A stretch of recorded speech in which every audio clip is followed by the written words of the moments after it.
Welcome. Solutions.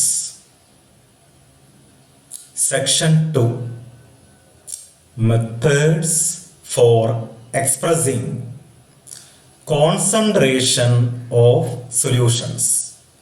സൊല്യൂഷൻസിൻ്റെ concentration express ചെയ്യാനുള്ള രീതികൾ, മാർഗങ്ങൾ. ഈ ടോപ്പിക്കിലെ ഒന്നാമത്തെ ക്ലാസ്സാണ്. ക്വസ്റ്റ്യൻ നോക്കാം. What do you mean by concentration of a solution? ഒരു സൊല്യൂഷന്റെ കോൺസെൻട്രേഷൻ, ഗാഢത എന്ന് പറഞ്ഞാൽ എന്താണ്? ഉത്തരം: concentration means the amount of solute present in a given amount of solvent. തന്നിരിക്കുന്ന സോൾവെന്റിൽ എത്രമാത്രം സൊല്യൂട്ട് ഉണ്ട് എന്ന് പറയുന്നതാണ് കോൺസെൻട്രേഷൻ. തന്നിരിക്കുന്ന സോൾവെന്റിൽ ഉള്ള സൊല്യൂട്ടിൻ്റെ എമൗണ്ട്. സൊല്യൂട്ടിൻ്റെ എമൗണ്ട് കൂടുതലാണെങ്കിൽ കോൺസെൻട്രേഷൻ കൂടുതലാണ് എന്ന് പറയാം. സൊല്യൂട്ടിൻ്റെ അളവ് വളരെ കുറവാണെങ്കിൽ കോൺസെൻട്രേഷൻ കുറവാണെന്ന് പറയും. Concentration means the amount of solute present in a given amount of solvent. ഒരു ഗ്ലാസ് വെള്ളത്തിൽ കുറച്ച് പഞ്ചസാര മാത്രം ഇട്ടാൽ കോൺസെൻട്രേഷൻ കുറവാണ് എന്ന് പറയും. ധാരാളം പഞ്ചസാര ഇട്ടാലോ പഞ്ചസാരയുടെ അളവ് കൂടുതലാണെന്ന് പറയാം, അല്ലെങ്കിൽ കോൺസെൻട്രേഷൻ കൂടുതലാണെന്ന് പറയാം. അപ്പോൾ സൊല്യൂട്ടിൻ്റെ എമൗണ്ട് ആണ് കോൺസെൻട്രേഷൻ എന്നതുകൊണ്ട് ഉദ്ദേശിക്കുന്നത്. സാധാരണ നമ്മൾ 1 സ്പൂൺ പഞ്ചസാര ചേർത്തു, 2 സ്പൂൺ പഞ്ചസാര ചേർത്തു എന്നൊക്കെ പറയും. എന്നാൽ കെമിസ്ട്രിയിൽ കോൺസെൻട്രേഷൻ എക്സ്പ്രസ് ചെയ്യാൻ കൃത്യമായ മാർഗങ്ങളുണ്ട്. അതിനെക്കുറിച്ചാണ് നമ്മൾ ചർച്ച ചെയ്യുന്നത്. ക്വസ്റ്റ്യൻ നോക്കാം. Give the methods to express concentration of solutions. ഏതൊക്കെയാണ് കോൺസെൻട്രേഷൻ മെത്തേഡ്സ്? നോക്കാം. 1. മൊളാരിറ്റി. സിമ്പൽ ക്യാപിറ്റൽ എം ആണ്. മൊളാരിറ്റി, ഇരിറ്റി, RITY, മൊളാരിറ്റി. 2. ലിറ്റിയാണ്. മൊളാലിറ്റി, മൊളാലിറ്റി, സ്മോൾ എം ആണ് symbol. 3. Normality, symbol N. Molarity, molarity, normality, molarity, molality, normality. 3 4. Mole fraction, symbol X എന്നാണ്. അടുത്തത് നോക്കൂ. Mass percentage, പിന്നെ വോളിയം പെർസെൻറ്റേജ്, പിന്നെ mass volume percentage. Symbol W/W, V/V. ഇതെന്തായിരിക്കും? W/V. Okay. ഒരെണ്ണം കൂടെയുണ്ട്. PPM, parts per million, parts per million. അപ്പോൾ 8 എണ്ണം പഠിക്കാനുണ്ട്. Molarity, molality, normality, molarity, molality, normality, പിന്നെ മോൾ ഫ്രാക്ഷൻ. അടുത്തത് 3 എണ്ണം ഒന്നിച്ച് പഠിക്കാം. Mass percentage, volume percentage, mass volume percentage, പിന്നെ PPM, last PPM. Molarity, molality, normality, molarity, molality, normality. ഈ 3 എണ്ണം ഒന്നിച്ച് പഠിക്കാം. Molarity, molality, normality. ഓക്കെ. പിന്നെ മോൾ ഫ്രാക്ഷൻ. അടുത്തത് 3 എണ്ണം ഒന്നിച്ച് നോക്കുക. Mass percentage, volume percentage, mass volume percentage, last PPM. Okay. ഇനി അടുത്ത ചോദ്യത്തിലേക്ക് പോവാം. Write a note on molarity. മൊളാരിറ്റിയെ കുറിച്ച് ചർച്ച ചെയ്യുകയാണ്. നോക്കാം. Molarity is the number of moles of solute present in 1 liter of the solution. 1 litre സൊല്യൂഷനിൽ ഉള്ള സൊല്യൂട്ടിൻ്റെ നമ്പർ ഓഫ് മോൾസിനെ വിളിക്കുന്ന പേരാണ് മൊളാരിറ്റി. ഒരു ലിറ്ററിൽ ഉള്ള നമ്പർ ഓഫ് മോളുകളുടെ എണ്ണം. ഒരു ലിറ്റർ സൊല്യൂഷനിൽ ഉള്ള സൊല്യൂട്ടിൻ്റെ നമ്പർ ഓഫ് മോളുകളാണ് മൊളാരിറ്റി. ഒരു ലിറ്ററിൽ 2 മോൾ സൊല്യൂട്ട് ഉണ്ടെങ്കിൽ മൊളാരിറ്റി 2 ആണ്. ഒരു ലിറ്റർ സൊല്യൂഷനിൽ 3 മോൾ സൊല്യൂട്ട് ഉണ്ടെങ്കിൽ മൊളാരിറ്റി 3 ആണ്. ഇപ്പോൾ ഡെഫിനേഷൻ ക്ലിയർ ആയി.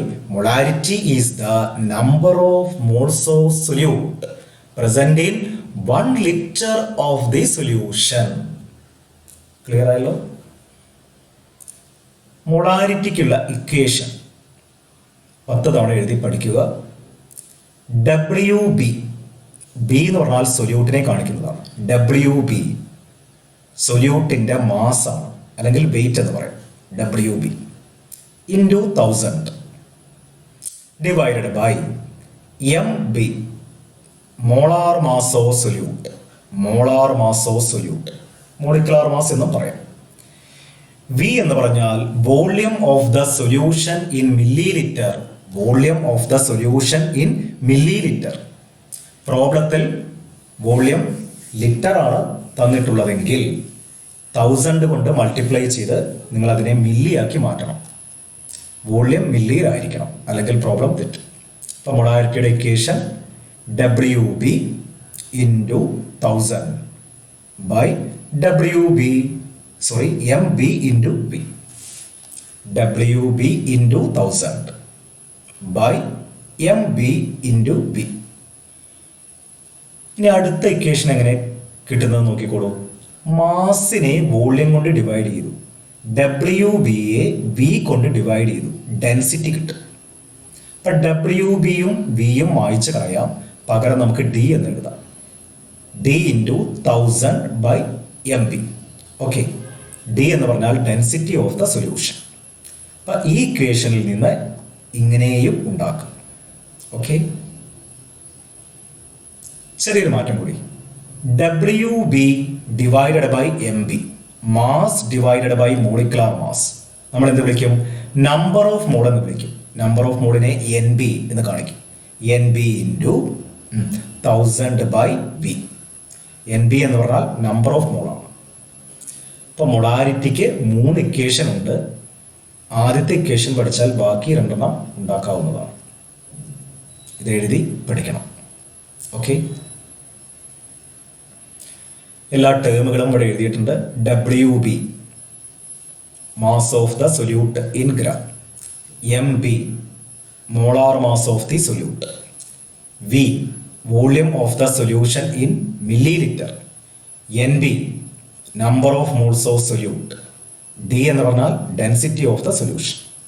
അപ്പോൾ ഇക്വേഷൻ പഠിക്കുക, അതിലെ ടേംസും പഠിക്കണം. WB എന്താണ്, MB എന്താണ്, V എന്താണ്, NB എന്താണ്, D എന്താണ് എന്നൊക്കെ അറിയണം. ശരിയല്ലോ. മൊളാരിറ്റി, ഈ ആദ്യത്തെ ഇക്വേഷൻ പഠിക്കുക. മൊളാരിറ്റി സമം WB into 1000 by MB into B. Okay, temperature മാറുമ്പോൾ വോള്യം മാറും.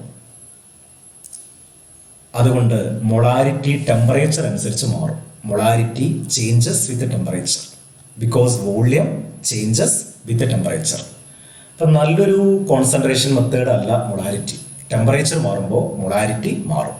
ഓക്കെ, ആ പോയിന്റ് നോട്ട് ചെയ്യണം. ഇതിവിടെ താഴെ എഴുതിയിട്ടുണ്ട്. Molarity changes with temperature because volume changes with temperature. അപ്പം മൊളാരിറ്റി നമ്മൾ ചർച്ച ചെയ്തു. അടുത്തത് write a note on molarity.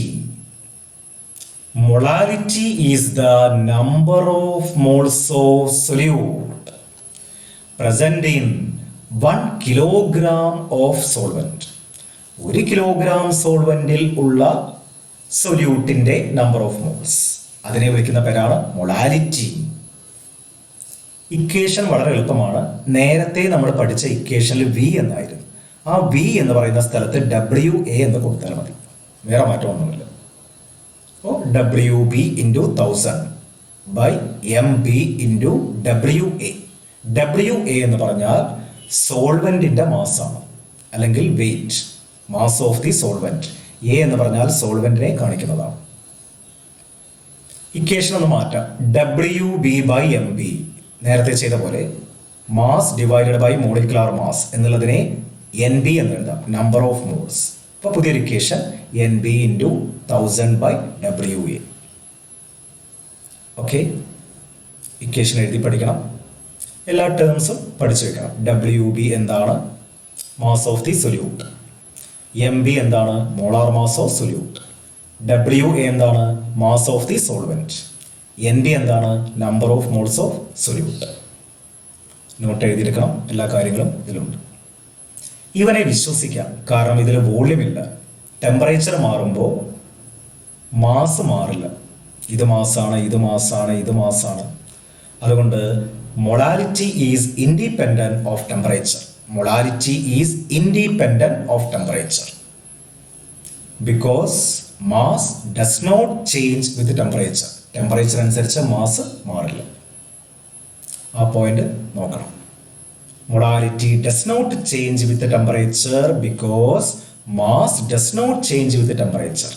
That is, molality is independent of temperature.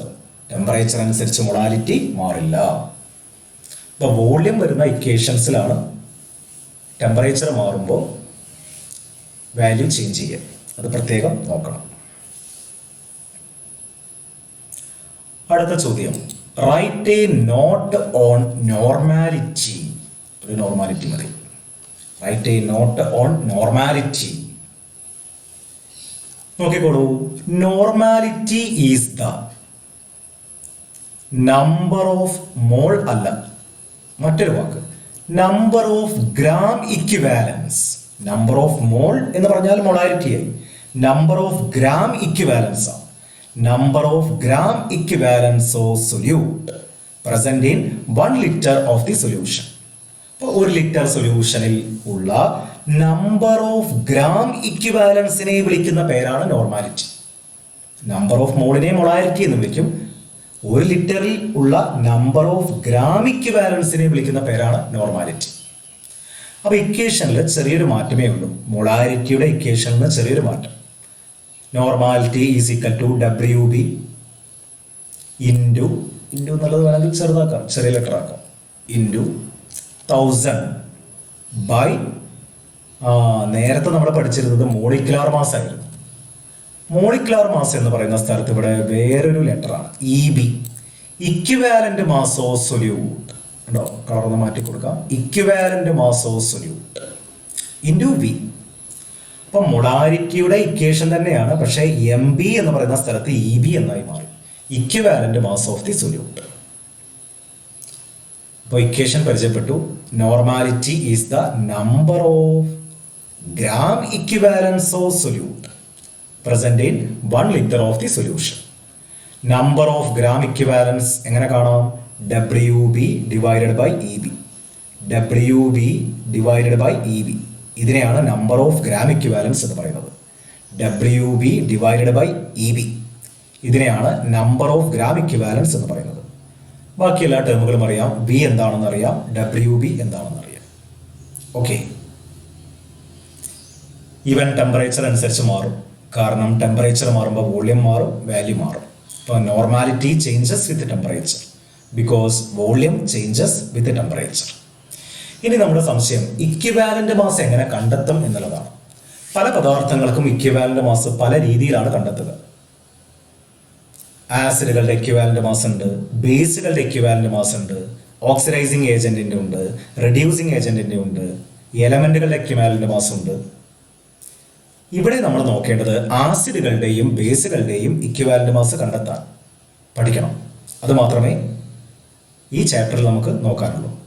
ആസിഡുകളുടെ equivalent mass എങ്ങനെയാണ്, ബേസുകളുടെ ഇക്വിവാലന്റ് മാസ് എങ്ങനെയാണ്, 1-2 പ്രോബ്ലം ചെയ്യുമ്പോൾ ക്ലിയർ ആവും.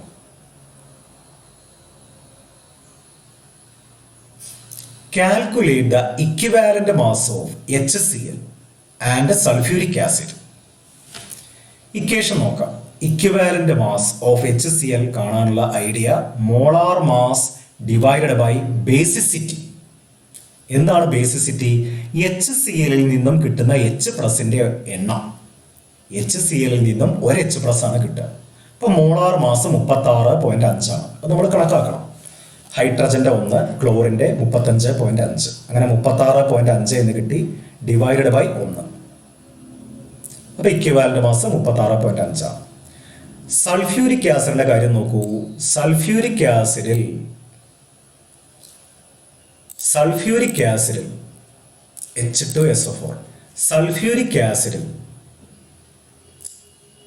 2 H+ കിട്ടും നമുക്ക്. H2SO4 gives 2H+. അതുകൊണ്ട് സൾഫ്യൂരിക് ആസിഡിൽ നിന്നും കിട്ടുന്ന H+ന്റെ എണ്ണം 2 ആണ്. മോളിക്കുലാർ മാസിനെ 2 കൊണ്ട് ഡിവൈഡ് ചെയ്യണം. മോളിക്കുലാർ മാസ് 98 ആണ് കിട്ടുന്നത്. ഹൈഡ്രജന്റെ 2 അല്ലേ, H2 എന്ന് പറയുമ്പോൾ 2, സൾഫറിന്റെ 32, 4 ഓക്സിജന്റെ 64, 4 × 16 എല്ലാം കൂടെ കൂട്ടിയാൽ 98 കിട്ടും. മോളിക്കുലാർ മാസ് 98 ആണ്. ഡിവൈഡഡ് ബൈ 2 എങ്ങനെ വന്നത്? ഒരു സൾഫ്യൂരിക് ആസിഡിൽ നിന്നും എത്ര കിട്ടും? 2 H+ കിട്ടും. അതുകൊണ്ട് ബേസിസിറ്റി 2 ആണ്. അപ്പോൾ ഉത്തരം 49. സൾഫ്യൂരിക് ആസിഡിന്റെ ഇക്വിവാലന്റ് മാസ് എത്രയാണ്? 49. ഓക്കെ. ബേസിസിറ്റി എന്ന് പറഞ്ഞാൽ ആസിഡിൽ നിന്നും കിട്ടുന്ന H+ന്റെ എണ്ണമാണ്. Basicity is the number of H+ from acid. അടുത്ത ചോദ്യം നോക്കാം. Calculate the equivalent mass of, 2 calculate എന്ന് പറഞ്ഞിട്ടുണ്ട്, ഒന്ന് വായിക്കാം. Calculate the equivalent mass of, ഒരെണ്ണം കൂടെ വായിക്കണം. Calculate the equivalent mass of NaOH and calcium hydroxide. Sodium ഹൈഡ്രോക്സൈഡിന്റെയും കാൽഷ്യം ഹൈഡ്രോക്സൈഡിന്റെയും ഇക്വിവാലന്റ് മാസ് നമ്മൾ കണ്ടെത്തണം. ഇവിടുത്തെ ഇക്വേഷൻ നോക്കൂ. Equivalent mass of sodium hydroxide is equal to molar mass divided by acidity. ബേസിൽ നിന്നും കിട്ടുന്ന OHന്റെ എണ്ണം, OH- എണ്ണം. സോഡിയം ഹൈഡ്രോക്സൈഡിൽ നിന്ന് ഒരു OH- ആണ് കിട്ടുക. അതുകൊണ്ട് അസിഡിറ്റി 1 ആണ്. അപ്പോൾ മോളാർ മാസ് 40 ആണ് വരിക. എങ്ങനെയാണ് 40 കിട്ടിയത്? സോഡിയത്തിന്റെ 23, ഓക്സിജന്റെ 16, ഹൈഡ്രജന്റെ 1. 23ഉം 16ഉം 1ഉം കൂട്ടിയാൽ 40 ആണ് കിട്ടുന്നത്. അപ്പോൾ 40/1. എങ്ങനെയാണ് 1 എന്ന് കിട്ടിയത്? അസിഡിറ്റി 1 ആണ്. എന്തുകൊണ്ടാണ് അസിഡിറ്റി 1 എന്ന് പറഞ്ഞത്? NaOHൽ നിന്നും കിട്ടുന്ന OH- എണ്ണം 1 ആണ്. അടുത്തത് നോക്കാം. ഇവിടെ 2 OH- കിട്ടും. കാൽഷ്യം ഹൈഡ്രോക്സൈഡിൽ നിന്നും 2 OH-. അതുകൊണ്ട് അസിഡിറ്റി എത്രയാണ് വരുന്നത്? 2. മോളിക്കുലാർ മാസ് വരുന്നത്, കാൽഷ്യത്തിന്റെ അറ്റോമിക് മാസ് 40 ആണ്. OH, ഒരു OHന്റെ 17, അപ്പോൾ 2 എണ്ണം 34. ആകെ വരുന്നത് 74. 74/2 സമം 37. അപ്പോൾ ഇക്വേഷൻ കിട്ടി. ആസിഡുകളുടെ ഇക്വിവാലന്റ് മാസ് കാണാൻ molar mass divided by basicity. എന്താ ബേസിസിറ്റി? ആസിഡിൽ നിന്നും കിട്ടുന്ന H+ന്റെ എണ്ണം. ബേസുകളുടെ ഇക്വിവാലന്റ് മാസ് എങ്ങനെ കാണാം? Molar mass divided by acidity. എങ്ങനെയാണ് അസിഡിറ്റി കാണുന്നത്? അസിഡിറ്റി എന്ന് പറയുന്നത് ബേസിൽ നിന്നും കിട്ടുന്ന OH- എണ്ണം. Acidity is the number of OH- from base. ഇപ്പോൾ 3 എണ്ണം ചർച്ച ചെയ്തു. മൊളാലിറ്റി, മറ്റൊന്ന് നോർമാലിറ്റി. ഒരെണ്ണം കൂടെ നോക്കാം. Write a note on mole fraction. Mole fraction ഒരു ഇക്വേഷൻ എഴുതിയിട്ടുണ്ട്. XI, ith കമ്പോണന്റിന്റെ മോൾ ഫ്രാക്ഷൻ എന്ന് വേണമെങ്കിൽ വായിക്കാം. അല്ലെങ്കിൽ ഒരു കമ്പോണന്റിന്റെ mole fraction is equal to, എങ്ങനെയാണ് കാണുന്നത്? NI എന്ന് പറഞ്ഞാൽ ഒരു കമ്പോണന്റിന്റെ നമ്പർ ഓഫ് മോൾ, അല്ലെങ്കിൽ ith കമ്പോണന്റിന്റെ ഒരു കമ്പോണന്റിന്റെ number of mole divided by total number of moles. എല്ലാ കമ്പോണന്റുകളുടെയും നമ്പർ ഓഫ് മോളുകൾ കൂട്ടുക. സിഗ്മ NI, സിഗ്മ എന്ന് പറഞ്ഞാൽ സം. അപ്പോൾ മറ്റുള്ള എല്ലാ കമ്പോണന്റുകളുടെയും നമ്പർ ഓഫ് മോൾസ് കൂട്ടിയാൽ സിഗ്മ NI കിട്ടും. അപ്പോൾ ഒരു കമ്പോണന്റിന്റെ നമ്പർ ഓഫ് മോളിനെ ആകെയുള്ള നമ്പർ ഓഫ് മോൾ കൊണ്ട് ഡിവൈഡ് ചെയ്താൽ മോൾ ഫ്രാക്ഷൻ കിട്ടും. Mole fraction is equal to number of moles of one component divided by total number of moles in the solution. സൊല്യൂഷനിലെ എല്ലാ കമ്പോണന്റുകളുടെയും നമ്പർ ഓഫ് മോൾ കൂട്ടുക. അങ്ങനെയാണ് ടോട്ടൽ നമ്പർ ഓഫ് മോൾസ് കിട്ടുന്നത്. ഒരു definition: mole fraction is the ratio of number of moles of one component to the total number of moles in the solution. Mole fraction is the ratio of number of moles of one component to the total number of moles in the solution. Mole fraction temperature അനുസരിച്ച് മാറില്ല. കാരണം number of mole temperature അനുസരിച്ച് മാറില്ല. So mole fraction is independent of temperature. Temperature അനുസരിച്ച് mole fraction മാറില്ല. അതൊരു പ്രത്യേകതയാണ്. ഒന്നുകൂടെ വ്യക്തമാക്കി തരാം. Consider a solution having two components. ഒരു സൊല്യൂഷനിൽ രണ്ട് കമ്പോണൻസ് ഉണ്ട് എന്ന് കരുതുക. ഒരുത്തൻ്റെ പേര് എ, മറ്റൊരുത്തൻ്റെ പേര് ബി. എ എന്ന് പറഞ്ഞാൽ സോൾവെന്റ്, ബി എന്ന് പറഞ്ഞാൽ സൊല്യൂട്ട്. ടോട്ടൽ നമ്പർ ഓഫ് മോൾ എങ്ങനെ കാണാം? Na plus N B. Na plus N B ആണ് ടോട്ടൽ നമ്പർ ഓഫ് മോൾ. രണ്ട് കമ്പോണന്റുകളാണ് എയും ബിയും. ഒന്ന് സോൾവെന്റ്, മറ്റൊന്ന് solute. Total number of mole എന്ന് പറയുന്നത് Na plus N B. Na എന്ന് പറയുന്നത് number of mole of A, N B എന്ന് പറയുന്നത് number of mole of B. അങ്ങനെയാണെങ്കിൽ എയുടെ മോൾ ഫ്രാക്ഷൻ എങ്ങനെ കാണാം? എ എന്ന് പറയുന്ന കമ്പോണന്റിന്റെ മോൾ ഫ്രാക്ഷൻ XA സമം Na ഉണ്ടോ? Number of mole of A divided by total number of moles. Mole fraction of B എങ്ങനെ കാണാം? XB is equal to NB divided by total number of moles. അപ്പൊ കാണേണ്ട കമ്പോണന്റിന്റെ number of മോളിനെ മേലെ എഴുതുക, ആകെയുള്ള number of മോൾ താഴെ എഴുതുക. ഈ റേഷ്യോയെ വിളിക്കുന്ന പേരാണ് മോൾ ഫ്രാക്ഷൻ. മോൾ ഫ്രാക്ഷനെ 100 കൊണ്ട് ഗുണിച്ചാൽ മോൾ പെർസെൻറ്റേജ് കിട്ടും. ചില ക്വസ്റ്റ്യൻ പേപ്പറിൽ അങ്ങനെ ആയിരിക്കും, മോൾ പെർസെൻറ്റേജ് കാണുക. അപ്പൊ മോൾ ഫ്രാക്ഷൻ കണ്ട് 100 കൊണ്ട് ഗുണിച്ചാൽ എന്ത് കിട്ടും? മോൾ പെർസെൻറ്റേജ് കിട്ടും. XAയും XBയും കൂട്ടി നോക്കൂ. ഡിനോമിനേറ്റർ സെയിം ആണ്. ഇപ്പൊ ന്യൂമറേറ്റർ ആഡ് ചെയ്താൽ Na പ്ലസ് എൻ ബി. അപ്പോൾ Na plus N B divided by Na plus N B is equal to 1. അപ്പോൾ മോൾ ഫ്രാക്ഷൻസിന്റെ തുക എപ്പോഴും ഒന്നായിരിക്കും. ഒരു സൊല്യൂഷനിൽ എത്ര കമ്പോണൻസ് ഉണ്ടായാലും ആ കമ്പോണന്റുകളുടെ മോൾ ഫ്രാക്ഷന്റെ സം എത്രയായിരിക്കും? 1 ആയിരിക്കും. ഇവിടെ രണ്ട് കമ്പോണന്റേ ഉള്ളൂ, അതുകൊണ്ട് XA പ്ലസ് XB സമം എന്തായിരിക്കും? 1 ആയിരിക്കും. ഓക്കെ, Na എന്താണെന്ന് അറിയാം, NB എന്താണെന്ന് അറിയാം. നമ്പർ ഓഫ് മോൾ കണ്ടുപിടിക്കാൻ നമ്മൾ പഠിച്ചിട്ടുണ്ട് mass divided by molecular mass അല്ലെങ്കിൽ മോളാർ മാസ്. മാസിനെ മോളാർ മാസ് കൊണ്ട് ഡിവൈഡ് ചെയ്താൽ മതി. W/m. അപ്പൊ Na എങ്ങനെ കാണാം? എയുടെ number of mole mass divided by molecular mass. NB എങ്ങനെ കാണാം? Mass divided by molecular mass. അപ്പൊ നമ്പർ ഓഫ് മോൾ കണ്ടാൽ നമുക്ക് മോൾ ഫ്രാക്ഷൻ കാണാവുന്നതാണ്. വലിയ പ്രോബ്ലങ്ങൾ തരും. WA തരും, MA തരും, WB തരും, MB തരും. Na NB കണ്ടെത്തി നമ്മൾ മോൾ ഫ്രാക്ഷൻ കാണേണ്ടി വരും. അത് ക്വസ്റ്റ്യൻ പേപ്പറൊക്കെ ആൻസർ ചെയ്യുമ്പോൾ നമുക്ക് ചെയ്യാം. അടുത്ത പ്രത്യേകത ഞാൻ പറഞ്ഞു അല്ലേ, മോൾ ഫ്രാക്ഷന്റെ തുക എപ്പോഴും ഒന്നായിരിക്കും. Sum of mole fractions of all the components in a solution is equal to unity. അടുത്ത പോയിന്റും പറഞ്ഞതാണ് mole fraction is independent of temperature. ഇപ്പൊ മോൾ ഫ്രാക്ഷനെ കുറിച്ചുള്ള എല്ലാ കാര്യങ്ങളും ആയി. അപ്പോൾ നമ്മൾ കോൺസെൻട്രേഷൻ മെത്തേഡ്സ് ആണ് പരിചയപ്പെട്ടുകൊണ്ടിരിക്കുന്നത്. അതിലെ 4 എണ്ണം തീർന്നു. പകുതി 8 എണ്ണമാണ് പഠിക്കാനുള്ളത്, 4 എണ്ണം തീർന്നു. ഏതൊക്കെയാണ് 4 എണ്ണം? Molarity, molality, normality, mole fraction. ഏതൊക്കെയാണ്? Molarity, molality, normality, mole fraction. ഏതൊക്കെയാണ്?